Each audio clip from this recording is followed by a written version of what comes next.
Alors, les bonnes pratiques sont toutes celles qui permettent de réussir. Ce qu'on fait beaucoup, c'est à savoir des centres d'innovation et pour lesquels on a vu naître des applications qui étaient hautement digitales au niveau des métiers. Technologiquement aussi, elles adoptaient des nouveaux codes de développement, des nouveaux frameworks.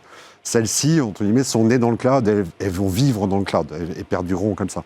Le vrai sujet, ce sont les applications historiques des entreprises qui sont contributrices au succès des applications cloud. On pense souvent au back-end de données, pour lequel il n'y a pas de nature profonde à vouloir révolutionner sa tenue de compte, tenue de position. Si on est une banque, ce n'est pas une fonction qu'on vient à révolutionner de façon extrême côté client. Et pour autant, on a besoin de continuer à l'opérer, on a besoin de continuer à la maintenir en conditions opérationnelles.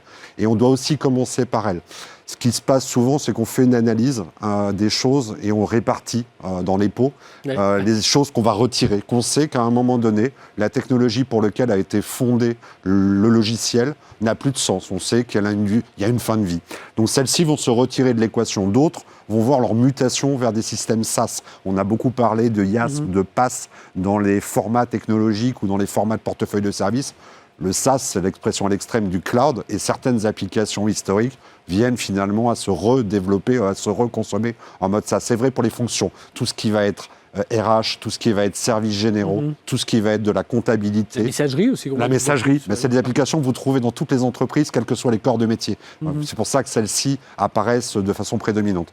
Après, il y a les applications, le reste, et celles qui ont une durée de vie sans fin, au sens où on sait qu'elles seront là demain. Elles n'ont pas d'innovation ou de besoin métier lié à l'innovation technologique, elles ont juste besoin d'être entretenues.